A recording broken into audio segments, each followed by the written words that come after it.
He's Luke Walton, the interim head coach of the Golden State Warriors. And last week I wondered, they're off to this great start. Does Luke get credit for these victories? And then we found out he doesn't. Luke, did you know that you don't get credit that Steve Kerr does? I am aware of that. The media keeps bringing it up. It's really not that big of a deal in our camp, but yeah, I'm hearing about it, Dan. How you doing? I'm good. How are you? I'm good. I heard people keep texting me that you've hit like 13 or 14 straight jump shots right now. Is that what's going on? Yeah, but you're used to seeing that on a nightly basis with Steph Curry. Yeah, that's true, and that's a good comparison, I think, for your jump shot. It's Steph Curry. Okay, now take me back to when you started thinking about being a head coach, when you were a player. Well, to be honest, it first happened when I had a pretty bad back injury when I was playing there in L.A., and I pretty much missed an entire season, and some of the doctors were telling me they didn't think I'd be able to play again at an NBA level. And I was pretty depressed and down, and Phil Jackson kind of noticed it, and he invited me, I think as a way to kind of lift my spirits into his coaching circle and staff meetings, and had me tracking stuff on the bench. So it kind of gave me something to do and helped me feel included in the team again. And I kind of realized then that, if the playing thing doesn't work out anymore, that I really enjoyed what him and his staff were doing. So I kind of right then thought that coaching could be something I could get into when I was done playing. How much communication do you have with Steve Kerr? A lot. Steve and I talk every day now. When he first left, we weren't talking, very much, because his main focus was trying to get healthy, and he was in a bad spot, and it was just better not to ask him 20 different questions a day, and just let him try to recover and not think about anything but his health. And now that he's on that road to recovery, and we've gotten into the heart of the season, we talk before games, we talk after games, we talk before practice, so we're in constant communication now. But what is that like, that first night you go out and you're a head coach in the NBA? It's awesome, and obviously getting sprung on me the way it did, there was a lot of nerves and pressure and just not wanting to mess up was a feeling where you got this phenomenal team and these great guys, and you want them to succeed, and you obviously want your team to win, and you try to prepare yourself and do everything right, and the guys have responded great, and we've got off to a great start, and it's getting more comfortable, and we're having a lot of fun, and it's been a phenomenal experience. Next game will be against the Raptors tomorrow. You're 11-0, first in the Western Conference. How is Steph Curry getting better this season?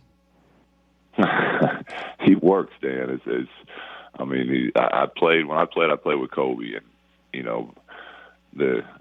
the best players in the world, they have the best work ethic, and it's hard to believe that Steph could get better from the season he had last year, but he's in the gym every day, putting in the time and continuing to work on his shot. He's the best shooter in the world, and he still shoots hundreds of shots every single day after practice, and he brings his workout guys in. He works with our staff, and he's doing dribbling drills, and he's doing stuff that you would do in the off season. He's doing it every single day, and he just somehow keeps getting better.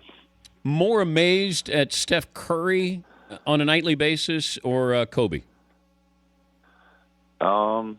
It's different. Obviously, when you're talking about players that good at different nights, I was part of the game where Kobe scored 80 points, and that was one of the most spectacular things I've ever seen. And then you see Steph doing it, and he's 6'3", 165 pounds, and he's the best player in the NBA right now, and it's incredible to think that in a league full of these huge, athletic, strong people, that this guy is the best, and it's just different, but they're both incredibly impressive. But let's say you just let him go, and I don't know if he has that gene that Kobe has, but if you just said, Steph, go out and have fun tonight, could he put up 75 in a game?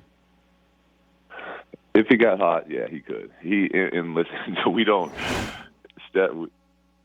Steph has fun pretty much every night, but I know what you're saying. Like if he went out to just score the ball, yeah.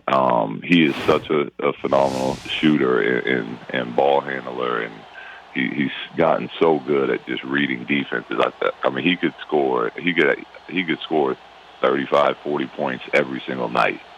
And I know he's averaging 30s, whatever. He's shooting the ball unbelievable, but he's still very engaged in getting the team involved and getting everyone else shots. And when teams double team him, he gives it up to Draymond, who's also having an unbelievable year. Guy's close to averaging a triple-double. And he lets the other players attack 4-on-3. So, yeah, if we told Steph, listen, just go out and shoot every time, see how many you could get, he could definitely have a 70-point game. I don't want to diminish what you've done, Luke, but do you think I could actually coach the Warriors to a victory? I'm sure you can. Okay, all right. I just but you're not just. You're not anybody, Dan. You're a sports genius, Dan. Well, I would want to be a player coach, though, Luke. That's the problem. I would want to get a little run late. No. Then the team. If you're planning on playing yourself, the team is not going to win that game, Dan. Have you ever yelled at Steph? I haven't. No, I haven't yelled at Steph. You don't. I mean, the truth of the matter is, you don't need to yell at him, Dan. He's one of the best people that I've ever been around, and he always is trying to do the right thing. There's times that you have to talk to him because things aren't going right, but you don't ever have to yell or get that upset with him, because he's gonna have a conversation. He's gonna try to do it differently. He's gonna try to do it right, and he's gonna try to do it the way that's what's best for the team. Is 73 regular season victories a goal? Not for me and the staff. I'm not sure if the players have that goal inside their locker room, but we try to break things down in short little segments throughout the year just to kind of break up the long season. And, we've told them, listen, everyone's talking about it. If we get there, that's great. But to us, the biggest thing is trying to win another championship. So, whether that's sitting Andre in back-to-backs later in the season or giving Steph a night off, we're going to do that stuff.